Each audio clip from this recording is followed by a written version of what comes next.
مختصر زندگی لے کر دنیا میں بھیجا ہے۔ دنیا کی یہ زندگی 30 40 50 60 70 سال کی زندگی ہے،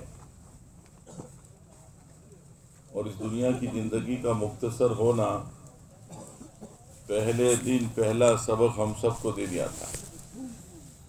جب ہم دنیا میں آئے تھے، آتے ہی ہماری ایک کان میں اذان پڑی اور ایک کان میں اقامت پڑی، گویا کہ پہلے دن پہلا سبق دے دیا کہ آپ کی اذان ہو چکی ہے اور آپ کی اقامت بھی ہو چکی ہے۔ اب جس دھرتی پر آپ نے جنم لیا ہے، آپ کے پاس اتنا وقت ہے کہ اذان اور اقامت کے بعد امام کو اللہ اکبر کہنے کی دیر لگتی ہے۔ اور واقعی میں دوستو، یہ دنیا کی زندگی بہت مختصر ہے۔ یہ تو شیطان ہم کو دھمکی دیتا ہے، ابھی بہت زندگی ہے، جوانی ہے، گھوم لو پھر لو، موج مزہ کر لو۔ حالانکہ موت کا کوئی بھروسہ نہیں۔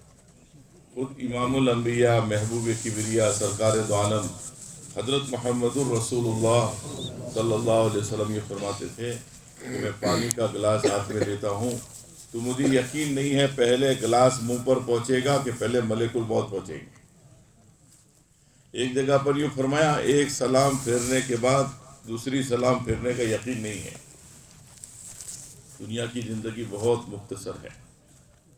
یہاں کا سکھ کوئی سکھ نہیں ہے اور یہاں کا دکھ کوئی دکھ نہیں ہے۔ اصل سکھ آخرت کا سکھ ہے اور اصل دکھ آخرت کا دکھ ہے، اور ہم دنیا میں آخرت بنانے کے لیے آئے ہیں۔ دنیا کی یہ زندگی ہے بہت مختصر، 30 40 50 60 70 سال کی زندگی، لیکن بہت قیمتی ہے۔ قیمتی اس لیے ہے کہ موت کے بعد آنے والی لامحدود زندگی، جس کا کوئی اینڈ نہیں، جس کا کوئی انت نہیں۔ امام غزالی رحمۃ اللہ علیہ فرماتے تھے کہ دنیا میں 3 بھاگ پانی ہے اور 1 بھاگ زمین ہے، جس پر اتنا سب کو چٹیل میدان کر دیا جائے اور زمین سے لے کر آسمان تک رائی کے دانے بھر دیے جائیں، اور پھر ایک پرندہ مقرر کیا جائے اور اس پرندے سے یہ کہا جائے 1000 سال میں ایک دانہ کھاؤ۔ ہو سکتا ہے ایک دن آئے گا یہ سارے دانے ختم ہو جائیں گے، لیکن موت کے بعد اللہ جو زندگی دیں گے وہ ختم نہیں ہوگی۔ اس زندگی کے بننے اور بگڑنے کا دار و مدار یہ دنیا کی 30 40 50 60 70 سال کی زندگی پر ہے۔ اس کو حدیث پاک میں یہ فرمایا، جس کا مفہوم ہے دنیا آخرت کی کھیتی ہے۔ اس سے آپ دیکھیں اولیاء اللہ نے آخرت کے بارے میں اس دنیا میں رہ کر اتنی فکر کی کہ ایک بزرگ کے بارے میں کتاب میں لکھا ہے 40 سال سے روٹی کھانا چھوڑ دیا، اور سبب کیا بیان کیا؟ ایک لقمہ چبانے میں اتنا وقت خرچ ہوتا ہے کہ آدمی 70 مرتبہ، اور گجراتی میں 70 مرتبہ یعنی 70، اتنی مرتبہ آدمی سبحان اللہ کہہ سکتا ہے۔ اتنا سارا وقت ایک لقمہ چبانے میں جاتا ہے۔ 40 سال سے روٹی کھانا چھوڑ دیا، ستو پھاگ لیتے ہیں فکر آخرت میں۔ ہم دنیا میں آئے تھے آخرت کے لیے، لیکن دنیا میں ایسے مشغول ہو گئے کہ ہم اپنی آخرت کو بھول گئے، اپنی موت کو بھول گئے، اپنی قبر کو بھول گئے۔ حالانکہ ہم کو تو یہ سبق دیا گیا کہ دن میں 25 مرتبہ موت کو یاد کرو، اور جو دن میں 25 مرتبہ موت کو یاد کرے گا وہ بغیر شہادت کے شہید کی موت مرے گا۔ کتنوں کا اعلان ہم سنتے ہیں کہ فلاں صاحب کا انتقال ہو گیا، فوراً ہم انا للہ و انا الیہ راجعون پڑھتے ہیں۔ کبھی اعلان سن کر میں نے اور آپ نے یہ سوچا کہ ادریس آج تو کسی کا اعلان سنتا ہے اور انا للہ پڑھتا ہے، ایک دن تیرا اعلان ہوگا اور لوگ انا للہ پڑھیں گے۔ کتنوں کا اعلان سن کر میرے دوستوں ہم اس کے گھر پر تعزیت کے لیے جاتے ہیں اور اس کے بچوں کو اپنی باپ کی جدائی پہ روتے ہوئے دیکھتے ہیں۔ کبھی ان روتے ہوئے بچوں کو دیکھ کر ہم نے سوچا کہ اللہ آج یہ بچے اپنے باپ کی جدائی پہ رو رہے ہیں، ایک دن میرے بچے میری جدائی پہ روئیں گے۔ کتنوں کی ہم نے جنازے کی نماز پڑھی، کبھی ہم نے یہ بھی سوچا ایک دن میری بھی جنازے کی نماز پڑھی جائے گی۔ کتنوں کو ہم نے اپنے کندھوں پر قبرستان میں لے جا کر اپنے ہاتھوں سے مٹی ڈالی، کبھی ہم نے یہ بھی سوچا کہ ایک دن میرے اوپر بھی مٹی ڈالی جائے گی۔ حالانکہ یہ گھاٹیاں آنے والی ہیں، یقینی بات ہے، لیکن دنیا میں پھنس کر روٹی کپڑا مکان کو ہم نے اتنا بڑا مسئلہ سمجھ لیا ہے اس مسئلے میں ایسے الجھے ہوئے ہیں کہ اپنی موت، اپنی قبر، اپنی آخرت، اپنی پلسرات بھولے ہوئے ہیں، اور نہ ہی ہمارے آپس میں اس کے تذکرے ہیں۔ ایک دور تھا جب امت میں دین کی محنت تھی تو ہر ایک کے سامنے آخرت تھی، کیا مرد، کیا عورت، کیا بچہ، کیا بوڑھا۔ کتابوں میں لکھا ہے جب شوہر گھر سے کمانے کے لیے باہر نکلتا تھا تو گھر کی خاتون پردے کے ساتھ گھر کے دروازے تک اپنے شوہر کو چھوڑنے کے لیے جاتی تھی اور اپنے شوہر سے یوں کہتی تھی، اللہ کا واسطہ، اللہ کا واسطہ ہمیں حرام لقمے لا کر مت کھلانا، جہنم میں جلنے کی طاقت ہمارے اندر نہیں ہے، ہم چٹنی روٹی پر گزارا کر لیں گے لیکن ہمیں حلال لقمے لا کر کھلانا۔ گھروں میں آخرت کے تذکرے تھے، آخرت کے مذاکرے تھے، تو ہر ایک کے سامنے آخرت تھی۔ ایک بچہ آخرت کو ایسا بیان کر رہا ہے کہ وہ بچہ بے ہوش ہو گیا۔ اس بچے کو تسلی دی گئی کہ بیٹا تم چھوٹے بچے ہو، تمہارے نام اعمال میں کوئی گناہ بھی نہیں لکھا جائے گا، ابھی سے تمہیں آخرت کا اتنا فکر ہے۔ تو بچہ یوں کہہ رہا ہے، ہٹ جاؤ بہلول، میں نے اپنی اماں کو ہمیشہ دیکھا ہے جب وہ گھر میں چولہا جلاتی ہے تو چولہے میں پہلے چھوٹی چھوٹی چپٹیاں رکھتی ہے، اس کے بعد بڑی بڑی لکڑیاں رکھتی ہے، مجھے یہ فکر ہے اللہ پاک جب جہنم کو جلائیں گے تو چھوٹی چھوٹی چپٹیوں کی جگہ پر میرا رکھ دیا۔ حالانکہ وہ بچہ امام حسین رضی اللہ عنہ کی اولاد میں سے ہیں، لیکن آخرت کے اتنے فکر ابھی سے ہیں، جس آخرت کو میرے دوستو آج ہم بھولے ہوئے ہیں۔ یہ جو اجتماعات میں بلایا جاتا ہے اور یہ جو راہ خدا میں نکالا جاتا ہے، اس کے پیچھے یہی مقصد ہے کہ آج 24 گھنٹے کی دن ہماری دنیا اسی کے تذکرے، اسی کے مذاکرے، آخرت کے تذکرے، اعمال کے، ایمان کے، جنت کے، جہنم کے، یہ تذکرے آج ہمارے ہاں نہیں رہے۔ یہ گھر کی جو تعلیم کا کہا جاتا ہے اسی لیے تاکہ ہمارے اندر میں آخرت کا فکر پیدا ہو۔ دنیا بولتے بولتے، دنیا دیکھتے دیکھتے، دنیا سنتے سنتے دنیا کی فکر ہم کو سوار ہو۔ تو میرے دوستو، میرے بھائیوں، ہم دنیا میں دنیا کے لیے نہیں آئے، ہم دنیا میں آخرت کے لیے آئے ہیں۔ ہماری 24 گھنٹے کی دن آخرت ہونی چاہیے، اور اس کے لیے اللہ تعالیٰ نے میرے دوستو ہم کو دین دیا ہے، سنت شریعت دی ہے۔ صبح بستر سے اٹھنے سے لے کر شام کو بستر پر جانے تک قدم قدم پر ہماری رہبری کی ہے اس دین نے، کہ دین کے ساتھ زندگی گزرے گی، اللہ تعالیٰ دنیا بھی بنائیں گے اور اللہ تعالیٰ آخرت بھی بنائیں گے۔ ہر اعتبار سے دین نے ہماری رہبری کی ہے، کوئی ایک موقع پر ہم کو یتیم نہیں چھوڑا، لیکن افسوس دین کی محنت چھوڑ گئی، ہماری زندگیوں سے دین نکل گیا، اللہ کے احکامات نکل گئے، اللہ کے نبی حضرت محمد الرسول اللہ صلی اللہ علیہ وسلم کے نورانی اور پاکیزہ طریقے ہماری زندگیوں سے نکل گئے، جس کی وجہ سے سارے حالات، سارے پرابلم، یہ جو کچھ دنیا میں ہم پر حالات ہے، یہ حالات کی وجہ میرے دوستوں مال کی کمی نہیں ہے، اسباب کی کمی نہیں ہے، چیزوں کی کمی نہیں ہے، سامان کی کمی نہیں ہے، ہم پریشان ہیں دین نہ ہونے کی وجہ سے۔ کہ جو کامیابی کی راہ تھی وہ راہ ہم نے چھوڑی ہے، جس کی وجہ سے سارے حالات ہیں۔ اور ایک دم سیدھی بات ہے میرے دوستوں، ایک جوتا بنانے والا جوتا بنانے کے بعد اس جوتے کے استعمال کا طریقہ بتاتا ہے، بھئی یہ سیدھے پیر کا جوتا سیدھے پیر میں، اور یہ الٹے پیر کا جوتا الٹے پیر میں۔ اب کوئی نادان یوں کہے کہ صاحب 1000 روپے میں نے خرچہ کیا ہے، میں اپنی مرضی سے یہ جوتے پہنوں گا، اب سیدھے پیر کا جوتا الٹے پیر میں اور الٹے پیر کا جوتا سیدھے پیر میں۔ سچ بتاؤ دوستو، یہ جوتے اس کو راحت پہنچائیں گے؟ ذرا ہوا کرو نہیں آپ، نہ اس کو راحت ملے گی، نہ چین ملے گا، نہ سکون ملے گا، نہ عزت ملے گی۔ دیکھنے والا دیکھ کر کہے گا پاگل آدمی ہے۔ کیا ہو گیا ہماری عقلوں کو؟ ایک جوتا بنانے والے کی بات نہ مانے اور وہ جوتے ہم اپنی مرضی سے استعمال کرتے ہیں، تو وہ جوتے نہ راحت پہنچاتے ہیں، نہ چین پہنچاتے ہیں، نہ سکون پہنچاتے ہیں، نہ عزت دلاتے ہیں۔ تو جس اللہ نے آنکھ بنائی، ہاتھ بنائے، پیر بنائے، پوری باڈی بنائی، پوری دنیا بنائی، پھر اس کے استعمال کا طریقہ بتایا، یہ دیکھو یہ مت دیکھو، یہ بولو یہ مت بولو، یہ کھاؤ یہ مت کھاؤ، یہ پیو یہ مت پیو، ادھر چلو ادھر مت چلو، اس کا نام دین ہے، اس کا نام سنت شریعت ہے۔ آنکھ میری ہے، میں جو چاہے دیکھوں تو دیکھ تو سکتے ہیں، لیکن یہ دیکھنا راحت نہیں پہنچائے گا۔ زبان میری ہے، میں جو چاہے بولوں تو بول تو سکتے ہیں لیکن یہ بولنا راحت نہیں پہنچائے گا. ہاتھ پیر میرے ہیں، میں جہاں چاہے استعمال کروں تو کر تو سکتے ہیں، لیکن یہ ہاتھ پیر کا استعمال راحت چین سکون نہیں لائے گا. اسے کہ راحت چین سکون کامیابی کے لیے اللہ تعالیٰ نے اپنا مبارک دین دیا ہے، لیکن یہ نادان انسان اپنا راحت چین سکون کامیابی اچھے مکانوں میں، اچھے بینک بیلنس میں، اچھی سواریوں میں، اچھے لباس میں، اچھے دسترخوانوں میں یہ اپنی راحت چین سکون کامیابی تلاش کر رہا ہے. تو آئے دن پریشانیاں بڑھ رہی ہیں،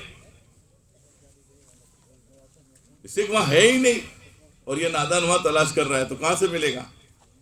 اس لیے کہ جس اللہ نے اس دنیا کو بنایا ہے اس بنانے والے نے خبر دی ہے کہ وہ دنیا میں بسنے والے انسانوں، تمہاری کامیابی دنیا کی پھیلی شکلوں اور نقشوں میں نہیں ہے. کامیابی اللہ تعالیٰ نے اپنے مبارک دین میں رکھی ہے، لیکن یہ نادان انسان دوسری جگہ تلاش کر رہا ہے. کہاں ملے گی جبکہ بنانے والے نے خبر دی ہے. ارے جس نے چائے بنائی اس نے خبر دی کہ ہم نے چائے میں شکر نہیں ڈالی، اب ہم سب اس چائے کو چمچ سے ہلاوے، بولو میٹھی بنے گی؟ ارے بولو نہیں یار، ذرا ہوں ہاں کرو نا. کہ بنانے والے نے خبر دی ہے کہ چائے میں شکر نہیں ڈالی ہے. تو جس اللہ نے دنیا بنائی ہے اس بنانے والے نے خبر دی ہے کہ وہ دنیا میں بسنے والے انسانوں، تمہاری کامیابی اچھے مکانوں میں، اچھے لباس میں، اچھی سواریوں میں، اچھے کھانوں میں، لیکن یہ نادان انسان وہاں راحت تلاش کر رہا ہے. تو کہاں ملے گی؟ آئے دن پریشانیاں بڑھ رہی ہیں. یہ تو بالکل نادان سوچ ہے کہ ہم اس سے پریشان ہیں کہ ہمارے پاس اچھا مکان نہیں ہے، ہمارے پاس اچھا لباس نہیں ہے، اچھا کھانا نہیں ہے، مکان ہے لیکن کرایہ کا ہے، مکان ہے لیکن چھوٹا ہے. بہت نادان سوچ ہے. یہ تو ایسی نادان سوچ ہے کہ ایک شیر کو بکری نے سینگ مارے، ایک شیر کو بکری نے سینگ مارے تو شیر بکری سے کہنے لگا میرے پاس بھی سینگ ہوتے تو میں تجھے مارتا. ارے سمجھ رہے ہیں کہ اوپر سے جا رہا ہے، میرے پاس یوں ہوتا یوں کرتا، میرے پاس تو شیر ہے، تو کہاں سینگ کے چکر میں. مسلمان بھی یہ کہتا ہے میرے پاس یوں ہوتا یوں کرتا یوں کرتا. کوئی تعلق نہیں میرے دوستو. راحت چین سکون کامیابی کے لیے اللہ تعالیٰ نے اپنا مبارک دین دیا ہے، اور دین بہت آسان ہے، بہت آسان. سائیکل چلانے سے آسان دین پر چلنا ہے. بولو اندھا آدمی سائیکل چلا سکتا ہے؟ نہ بولو نہیں آپ. لیکن اندھا آدمی دین پہ چل سکتا ہے. اب دیکھو ہمارے بیچارے سماج سے معذوری، ماں کو ماں نہیں کہہ سکتے، ابا کو ابا نہیں کہہ سکتے، اللہ کے راستے میں نکلتے ہیں، اشارے سے جنت سمجھاتے ہیں، جہنم سمجھاتے ہیں، قبر سمجھاتے ہیں، آخرت سمجھاتے ہیں. اتنا آسان ہے دین اور دین کی محنت. لیکن میرے دوستو محنت چھوٹ جانے کی وجہ سے ہماری زندگیوں سے دین نکل گیا، اور دین نکل جانے کی وجہ سے یہ سارے پرابلم ہیں، یہ سارے حالات ہیں، یہ ساری پریشانیاں ہیں. اور مسائل کا حل دین ہے. دین آئے گا سارے مسئلے حل ہو جائیں گے. اور مسئلہ دنیا کا نہیں ہے. دنیا تو چند روزہ زندگی ہے، 30 40 50 60 70 سال. اصل مسئلہ ہم سب کی آخرت کا ہے. اور آخرت میرے دوستوں بہت بھیانک ہے. یہ کوئی لیلا مجنوں کے قصے نہیں ہے جو دل بہلانے کے لیے کہے جاتے ہو. یہ ایک حقیقت ہے. ہم اپنے مکان میں، اپنے آفس میں، اپنی دکان میں ایک 10 پیسے کی کھیلی بیکار نہیں لگاتے. ارے لگاتے ہیں بھائی، 10 کام گنواتے ہیں. بھائی کھیلی کیوں لگائی؟ تاکہ چابی لٹکائیں گے، گھڑی لٹکائیں گے، کیلنڈر لٹکائیں گے. 10 کام گنواتے ہیں. جب میں اور آپ میرے دوستوں ایک 10 پیسے کی کھیلی بیکار نہیں لگاتے تو اللہ تعالیٰ نے اتنی بڑی دنیا بنائی، اتنی بڑی زمین، اتنا بڑا آسمان، یہ سردی گرمی، ابھی تھوڑی دیر کے بعد اندھیرا ہو جائے گا. یہ پورا دنیا کا اللہ نے نظام بس بیکار بنایا نہیں میرے دوستو. اللہ تعالیٰ نے ایک مقصد کے لیے پیدا کیا ہے. ہم دنیا میں دنیا کے لیے نہیں آئے، ہم دنیا میں آخرت کے لیے آئے. ہماری 24 گھنٹے کی دھن آخرت ہونی چاہیے. اس آخرت کو آج ہم بھولے ہوئے ہیں. اور جب دین آئے گا تو اللہ تعالیٰ دنیا بھی بنائیں گے، آخرت بھی بنائیں گے. امن آئے گا، چین آئے گا، سکون آئے گا، محبت آئے گی، برکت آئے گی. آج ہمارا حال تو یہ ہے میرے دوستو کہ آج ہم جو ہے اپنی دنیا بنانے کے لیے اپنی آخرت کو اجاڑتے ہیں. یہ کون سی عقل مندی ہے؟ یہ تو بالکل ایسا نادانیت کا کام ہے کہ کوئی 2-2 ہزار روپے کے نوٹ جلا کے چائے پکاوے. اور خوش ہو جائے کہ صاحب میں نے کتنی اچھی چائے بنائی. لیکن 2,000 کے نوٹ جلا کر اپنی دنیا بنانے کے لیے اپنی آخرت کو اجاڑ دیں.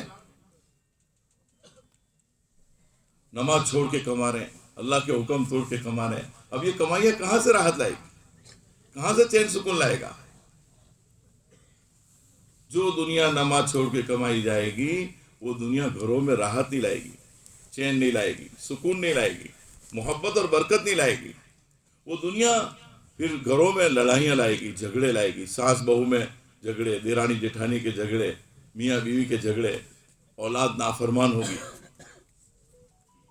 علماء کرام فرماتے ہیں جس رات میاں بیوی کے تنہائی کے تعلقات پورے ہوئے اور اس رات حمل رہا اور اس دن کی فجر کی نماز قضا ہوئی یا میاں کی یا بیوی کی, اور اس رات جو اولاد وجود میں آئے گی وہ نافرمان ہوگی.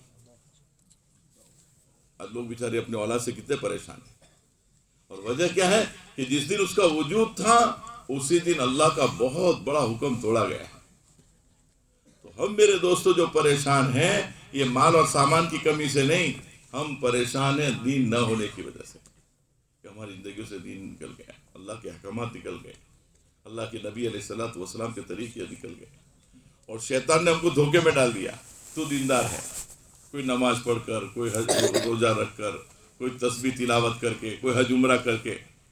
ہمارے مولانا ابراہیم صاحب فرماتے ہیں کہ عبادت کا دین تو صرف 20% ہے, 80% دین معاملات, معاشرت, رہن سہن, بیوی کے ساتھ کیسے رہنا, بچوں کے ساتھ کیسے رہنا, ماں باپ کے ساتھ کیسے رہنا, ہر لائن کی رہبری کی ہے.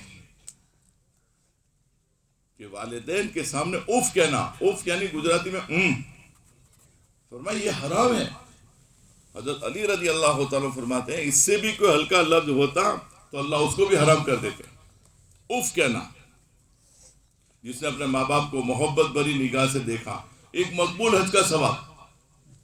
کوئی 2 مرتبہ دیکھے 2 مقبول حج کا ثواب, ارے کوئی 50 مرتبہ دیکھے 50 مقبول حج کا ثواب. لیکن ٹائم کس کے پاس ہے؟ ماں کے پیروں کے نیچے جنت ہے, باپ جنت کا دروازہ ہے.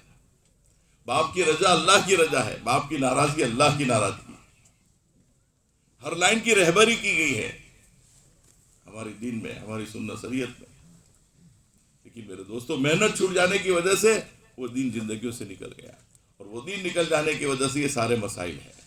یہ جو اللہ کے راستے میں نکالا جاتا ہے اس کے پیچھے یہی مقصد ہے کہ ہماری زندگیوں میں دین آوے, سنت شریعت آوے, آخرت کا فکر آوے, دنیا سے بے رغبتی آوے. گھر, کاروبار, بیوی بچے چھڑوانا مقصد نہیں. جس ماحول میں رہ کر زندگی بگڑی اس ماحول کو آدمی چھوڑے, اور اچھائیاں لانے کے لیے محنت ہے, برائیاں لانے کے لیے کوئی محنت ہے؟ بولو نہیں یار. کوئی اسکول ایسی ہے جس میں گالیاں سکھائی جاتی ہو؟ ذرا وہاں کرو, اپنا مولوی صاحب نہیں, اپنا تو سیدھے سادھے آپ کے جیسے ہے, مشورت طے ہو گیا تو بیٹھ گئے. کوئی اسکول ایسی ہے جس میں گالیاں سکھائی جاتی ہو؟ کوئی بکس جس کے اندر گالیاں لکھی ہو؟ کوئی ماسٹر, کوئی ٹیچر جو گالیاں سکھاتا ہو؟ نہ کوئی اسکول ہے, نہ کوئی ٹیچر ہے, ماسٹر ہے, نہ کوئی بکس ہے, پھر گالیاں آئی کہاں سے؟ اچھائیاں لانے کے لیے محنت ہے, برائیاں لانے کے لیے کوئی محنت نہیں کرنی پڑتی. اندھیرا لانے کے لیے کوئی محنت کرنی پڑتی, اور اجالا لانا ہو تو محنت کرنی پڑے گی. ایسے ہی میرے دوستوں ہماری زندگیوں میں اچھائیاں لانی ہو, بھلائیاں لانی ہو تو اس کے لیے محنت ہے, اس کے لیے قربانی ہے, اس کے لیے تھکنا پڑے گا. اجالا لانے کے لیے کھڈے کھودنے پڑتے ہیں, کھمبے لگانے پڑتے ہیں, وائر لگانے پڑتے ہیں, ڈی پی لگانی پڑتی ہے, تب جا کر اجالا آتا ہے. اندھیرا لانے کے لیے کوئی محنت نہیں ہے. اجالا لانے کی محنت چھوڑ دو, اندھیرا خود بخود آتا ہے. ایسے اچھائیاں لانے کے لیے محنت ہے, اس کے لیے قربانیاں ہیں, اس کے لیے جد و جہد ہے. تو اس کے لیے یہ نکلو کہا جاتا ہے. کوئی دشمنی نہیں ہے نکالنے کے لیے. تو میرے دوستوں, میرے بھائیوں, یہ جو عصر کی نماز کے بعد کا وقت ہے یہ بڑا قیمتی وقت ہے, اور ہم یہ جو اجتماع میں اللہ نے ہم کو پہنچایا ہے یہ اجتماع کے ایک ایک منٹ, ایک ایک سیکنڈ بڑا قیمتی ہے. غفلت میں اپنے وقت کو نہ گزاریں, اپنا ایک ایک منٹ, ایک ایک سیکنڈ وصول کریں. بڑی قربانی دی ہے. آج 300 روپے مزدور کا روز ہو گیا, 3 دن آپ کے 900 روپے کے ہیں. ہم اپنے یہاں مزدور لاتے ہیں, اس کے وقت کی نگرانی کرتے ہیں, تو یہ اجتماع میں ہم اپنے وقت کی نگرانی کریں کہ میرا یہ اجتماع میں آنا یہ کم از کم 1000 روپے کا خرچ، 1000 روپے ہے، 300 روپے مزدور کے حساب سے. تو ایک ایک منٹ، ایک ایک سیکنڈ غفلت میں نہ گزرے. ہر مجلس میں جم کر بیٹھے، محتاج بن کر بیٹھے. پتہ نہیں کون سی بات ہمارے دل میں لگ جائے اور وہ بات لگ کر ہماری زندگی کا ٹرننگ پوائنٹ بن جائے. کوئی بات دل میں لگتی ہے تو وہ زندگی بدل جاتی ہے. حضرت مالک ابن دینار رحمۃ اللہ علیہ کون تھے؟ تو کہ پکے شرابی. وہ خود آپ کے اپنا قصہ سناتے ہیں کہ 15ویں شعبان کی رات تھی، میں نے عشاء کی نماز بھی نہیں پڑھی تھی اور میں نے پیا اور سویا اور ایک خواب دیکھا. اس خواب پر میرے دوستوں زندگی پلٹ گئی اور بہت بڑے اللہ والے بن گئے. اتنے بڑے اللہ والے بن گئے کہ ایک جوان کو خط لکھ کر دیا کہ اس کو ایسا ایسا جنت میں محل ملے گا. اس خط کا جواب اللہ نے دیا کہ آپ نے جو وعدہ کیا تھا ہم نے اس سے 70 گنا زیادہ بڑھا کر دے دیا. اللہ نے اس خط کا جواب دیا. تھے کون؟ سب پی کر عشاء کی نماز پڑھے بغیر سوئے تھے. ایک خواب دیکھا، آخرت کا کچھ منظر دیکھیں، اس پر اتنا احساس ہوا کہ زندگی سے توبہ کر لی. جب ایک خواب پر زندگی پلٹ سکتی ہے تو میرے دوستو یہ 3 دن 2 دن اجتماع میں ہم رہیں گے. ہر بات کو جنت، جہنم، قبر، آخرت، ایمان، اعمال، اس کے تذکرے، اس کے مذاکرے محتاط بن کر بیٹھ کر جم کر سنیں گے، بولیں گے. یہ جیسے ہم نے گھر کاروبار چھوڑا ہے تو دنیا کے تذکرے بھی یہ 2 دن کے لیے چھوڑ دیں. ہماری بات ایمان کی، اعمال کی، جنت کی، جہنم کی، قبر کی، آخرت کی، پلسرات کی، تشکیل کی، یہی باتیں ہو. جیسے ہم نے گھر کاروبار چھوڑا ہے ایسے ہم اس کے تذکرے بھی چھوڑ دیں. ایسا ہی کرو گے کہ ملنے جلنے میں یہ وقت برباد کر دیں گے؟ ایک ایک منٹ ہمارا، جیسے میں نے کہا نا کہ ایک بزرگ نے 40 سال سے روٹی کھانا چھوڑ دیا اور سبب کیا بیان کیا کہ سب ایک لقمہ چبانے میں اتنا وقت خرچ ہوتا ہے کہ آدمی 70 مرتبہ سبحان اللہ کہہ سکتا ہے. تو 40 سال سے روٹی کھانا چھوڑ دیا. تو ہم اپنے وقت کو ضائع نہ کریں، اپنے ایک ایک منٹ، ایک ایک سیکنڈ کو وصول کریں. پھر اللہ کے راستے میں نکل کر تسبیحات کا اہتمام. ابھی ہم اللہ کے راستے میں ہیں، ہم نے نسبت الہی پر گھر ایک سبحان اللہ پڑھیں گے 7 لاکھ سبحان اللہ پڑھنے کا ثواب. تو کم از کم 3 تسبیح یکسوئی کے ساتھ ہم پڑھیں. اب تسبیح پڑھ رہے ہیں لیکن گھوم پھر رہے ہیں، باتیں بھی چل رہی، تسبیح بھی چل رہی. یکسوئی کے ساتھ سبحان اللہ، ایک مرتبہ سبحان اللہ پڑھنے پر ایک غلام آزاد کرنے کا ثواب. اگر 100 مرتبہ سبحان اللہ پڑھیں گے تو 100 غلام آزاد کرنے کا ثواب. 100 مرتبہ الحمدللہ کہیں گے 100 گھوڑے اللہ کے راستے میں یہ اتنا ثواب. 100 مرتبہ لا الہ الا اللہ پڑھنے پر زمین آسمان کے بیچ میں جتنی خلا ہے سب نیکیوں سے بڑھ دیے اتنا ثواب. اور 100 مرتبہ اللہ اکبر پڑھنے پر 100 اونٹ اللہ کے راستے میں قربان کیے قبول ہو گئے. اس سے بھی تو نیت کرو انشاءاللہ تسبیحات کا اہتمام کریں گے، اجتماع میں بھی اور گھروں پر بھی. اس سے ہمارا ذکر سے یہی بات چاہیے جا رہی ہے، ہم اتنا اللہ کا ذکر کریں، اتنا اللہ کا ذکر کریں کہ اللہ کا دھیان ہمیں نصیب ہو جائے، اللہ کا استحضار نصیب ہو جائے. مجھے اللہ دیکھ رہا ہے، میں اکیلا نہیں ہوں، دوسرا اللہ ہے. ہم 2 ہیں تو تیسرا اللہ ہے. اللہ دیکھ رہا ہے. ایک ہے اللہ کو یاد کرنا، ایک ہے اللہ کو یاد رکھنا. اللہ کو یاد کرنا اس لیے ہے تاکہ اللہ یاد رہے، ہر وقت اللہ کا استحضار ہو. دور صحابہ میں کتنا اللہ کا استحضار تھا کہ ایک بکریاں چرانے والا جنگل میں چرواہا چلچلاتی دھوپ میں جنگل میں بکریاں چرا رہے ہیں. حضرت عبداللہ ابن عمر رضی اللہ تعالیٰ عنہ نے دوپہر کی کھانے کا وقت ہوا، تواضع کیا، آؤ کھانا کھاؤ. اس سے عرض کیا میرا تو روزہ ہے. تعجب کر رہے آپ، ایسی چلچلاتی دھوپ میں جنگل میں بکریاں چرانے والا چرواہ کہہ رہا ہے میرا روزہ ہے. تو آپ نے سوچا اس کا امتحان لے. پھر اسے کہا بھائی ایک بکری ہم کو دے دو، قیمت لے لو، گوشت بھی دیں گے، افطار کر لینا. تو وہ چرواہ کہہ رہا ہے حضرت یہ بکریاں میری نہیں ہیں، میں تو غلام ہوں. تو امتحان کے طور پر یوں کہا آقا سے کہنا بھیڑیا آیا تھا بکری کھا گیا. لیکن وہ چرواہا جنگل بیابان میں کہہ رہا ہے فین اللہ فین اللہ، اللہ کہاں چلے جائیں گے، اللہ تو دیکھ رہے ہیں، میرا آقا نہیں دیکھتا. حضرت عمر رضی اللہ تعالیٰ بار بار یہ کہہ رہے ہیں کہ چرواہ کہہ رہا ہے فَإِنَ اللَّهَ. تو اللہ کا استحضار، اللہ کا دھیان یہ آئے گا تسبیحات کے اہتمام سے. ایک تسبیح کم از کم صبح شام یہ عادت ڈالنے کے لیے ہے. ورنہ حق تو یہ ہے کہ ہر وقت چلتے پھرتے اٹھتے بیٹھتے ہم اللہ کا ذکر کریں، لیکن کم از کم عادت ڈالنے کے لیے 100 ایک تسبیحات صبح شام تیسرے کلمے کی پڑھ لیا. دوسری تسبیح درود پاک کی، آقا نامدار تاجدار مدینہ سرکار دو عالم حضرت محمد الرسول اللہ صلی اللہ علیہ وسلم کے ہم پر کروڑ احسان ہے. اس دین کے لیے ہمارے نبی علیہ السلام نے اپنے پیٹ پر 2 پتھر باندھے ہیں. اس دین کو ہم تک پہنچانے کے لیے ہمارے نبی علیہ السلام کے گھروں میں 2 مہینے تک چولہے نہیں چلے. اس دین کے لیے ہمارے نبی علیہ السلام کی 2 بیٹیوں کو ایک ساتھ طلاق ہوئی. اس نبی علیہ السلام پر حق تو یہ ہے ہمارے بدن میں جتنے بال ہیں ہر بال کے برابر ایک زندگی ہو، اور وہ زندگی ہم درود پاک پڑھیں، پھر بھی آپ علیہ السلام کے احسان کا بدلہ ہم نہیں چکا سکتے. تو کم از کم صبح شام ہم درود پاک کا اہتمام کریں. ایک مرتبہ درود پاک پڑھنے پر 40 فائدے، 10 گناہ معاف ہوں گے، 10 رحمت نازل ہوگی، 10 درجے جنت میں بلند ہوں گے، اور 10 نیکیاں نام عمل میں لکھی جائے گی. سب پورا مجمع طے کریں، انشاءاللہ ہم تسبیحات کا جئیں گے وہاں تک اہتمام کریں گے. تیسری تسبیح استغفار کی. ہم گنہگار ہیں، چلتے پھرتے اٹھتے بیٹھتے ہم سے گناہ ہو جاتے ہیں. اپنے گناہوں کی تلافی کے لیے، معافی کے لیے استغفار کریں.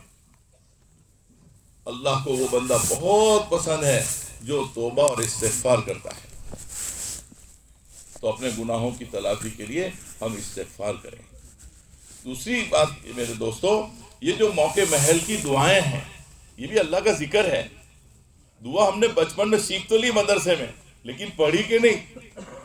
بھی کھانے کی دعا میں مکتب میں سیکھا تھا، لیکن آج دوپہر کا کھانا کھایا تو میں نے کھانے کے بعد کی، کھانے کی پہلے کی دعا پڑھی کہ نہیں پڑھی. کوئی سنجے میں جانے کی نکلنے کی دعا مجھے آتی ہے، لیکن میں پڑھ رہا ہوں کہ نہیں. یہ ہر ایک سوچے. اور یہ مصنون دعائیں جو ہے انہوں نے مقبولیت کا راستہ دیکھا ہے، یہ سیدھی مقبولیت کی جگہ پر پہنچے گی. تو یہ مصنون دعاؤں کا اہتمام کریں.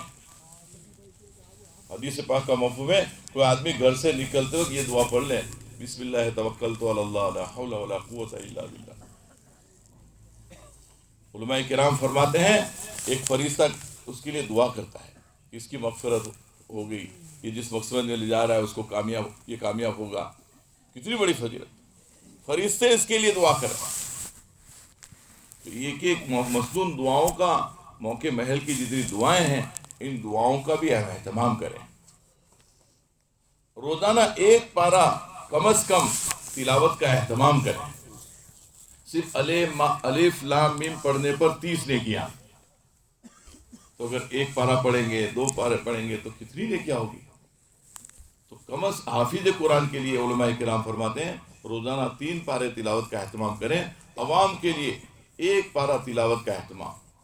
اور اگر پڑھنا نہیں آتا تو جتنی دیر 1 پارہ تلاوت کرنے میں ہوتی ہے اتنی دیر سیکھنے میں لگا رہے. اور سیکھے سرما میں نہیں. بڑی عمر میں لوگ گاڑیاں سیکھتے ہیں، ارے سیکھتے ہیں کہ نہیں. بڑی عمر میں لوگ بچے لندن ہے، امریکہ ہے، افریقہ ہے، ابا جا رہے ہیں تو ہمارے یہاں دیکھتے ہیں ہم اسپوکن کلاس چلتے ہیں، وہاں انگلش سیکھنے جاتے ہیں بڑی عمر میں. تو کوئی نہیں شرماتا. تو بڑی عمر میں اگر کلام پاک پڑھنا نہیں آتا تو سیکھے. اگر سیکھتے سیکھتے مقدر میں موت ہے، موت آ گئی تو اللہ تعالیٰ قیامت کے دن سیکھوں کے ساتھ ہم کو اٹھائے گا. اس سے میرے دوستوں 1 پارہ تلاوت کا اہتمام کریں، مصنون دعاؤں کا اہتمام کریں. پھر اللہ سے دعائیں مانگیں. ہمیں تو یہ تعلیم دی گئی ہے نمک کے ڈلے کی ضرورت ہو تو اللہ سے مانگے، چپل کی پٹی ٹوٹ جائے تو اللہ سے مانگے. کوئی بھی ضرورت ہو ہماری، چاہے دنیا کی ہو یا آخرت کی ہو، ہم اللہ سے مانگیں گے. اللہ تعالیٰ مانگنے والوں سے خوش ہوتا ہے، نہ مانگنے والوں سے ناراض ہوتا ہے. تو ہم دعاؤں کا اہتمام کریں. خوب گجراتی میں مانگے، اللہ کو ہر زبان آتی ہے، کچھی میں مانگے، ہر زبان اللہ ہی نے پیدا کی ہے، لیکن دعاؤں کا اہتمام کرے اپنے لیے، اپنے ماں باپ کے لیے، اپنے بھائی بہن کے لیے، اپنے دور قریب کے رشتہ دار کے لیے، پوری امت کے لیے۔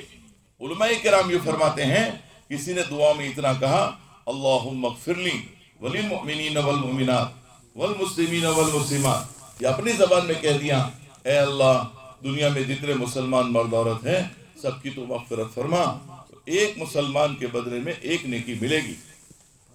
اس وقت دنیا میں تقریباً 200 کروڑ مسلمان ہیں، تو ہم کو 200 کروڑ نیکیاں ملے گی۔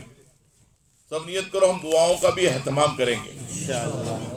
اور یہ جو اجتماع میں اللہ نے ہم کو پہنچایا ہے، یہاں میرے دوستو ہم جو ہے میلے کی شکل نہ اپنائے، ادھر چلے گئے ادھر چلے گئے، یہاں پر یکسوئی سے جم کر بیٹھے، اور جم کر بیٹھ کر اپنا ایک ایک منٹ ایک ایک سیکنڈ وصول کریں۔ ہماری بات ہوگی بس ایمان، اعمال، جنت، جہنم، قبر، آخرت، پل صراط، کہ اللہ اسی حالت میں اگر میری موت آ گئی میرا کیا ہوگا؟ سوچیں۔ شیطان ہم کو تھپکی دیتا ہے ابھی تو بہت زندگی ہے، گھوم لو پھر لو، حالانکہ موت کا کوئی بھروسہ نہیں ہے۔ تو ہم یہ 2 دن کے یہاں کے قیام کے دوران ہم جم کر ان باتوں کو بولے اور سنے، اور دھیان سے سنے، خود بھی بیٹھے، جم کر بیٹھے۔ کوئی شیطان نہیں چاہے گا یہ جم کر بیٹھے، چھوٹے چھوٹے بہانے سے اٹھا کر لے جائے گا۔ پیاس نہیں لگی، پیاس سی لگی، اٹھا کر لے جائے گا۔ پیاس لگی نہیں ہے، سردی ہے، عام طور پر 1.5 گھنٹے 2 گھنٹے کی مجلسیں ہوتی ہے، زیادہ سے زیادہ لمبی۔ تو نان سٹاپ بس میں اگر آدمی بیٹھتا ہے تو وہ صبر کرتا ہے کہ نہیں، بولو نہیں؟ تو یہ اللہ رسول کی بات سننے کے لیے اپنے آپ کو جم کر محتاج بنا کر بیٹھے، پھر تشکیل کا وقت آئے پھر اٹھنا شروع کرتے ہیں، تو یہ بھی بہت غلط بات ہے۔ جب تک یہاں سے اعلان نہ ہو دعا پڑھنے کا، وہاں تک کوئی ساتھی نہ جائے، جم کر خود بھی بیٹھے، تشکیلوں سوچے کہ اللہ یہ ساری باتیں کہی جا رہی ہے، مجھے کیا ہو گیا، مجھے جاننا چاہیے، تیرے دین کی محنت کا تقاضا میرے کانوں پر پڑا ہے، اے اللہ میرے لیے تو آسان کر۔ ہمارا دل تو روے، احساس تو ہو، میں معاون تو بنے ہم دوسروں کے لیے، ایک دوسرے کو سمجھاویں، کریں گے انشاءاللہ ایسا۔ اور یہاں پر جو ہے ہر کسی نماز میں جوڑنا نہ پڑے، آ جاؤ آ جاؤ قریب آ جاؤ۔ ماشاءاللہ ہم نے آئے ہیں اجتماع میں، اور ہم نے 2 دن فارغ کیے ہیں، تو ہر مجلس میں جم کر محتاج بن کر آگے آ کر بیٹھے، اور جب تک یہاں سے دعا نہ ہو وہاں تک اٹھ کر جانے کی فضا نہ بنائے۔ دیکھو ابھی وقت ہے،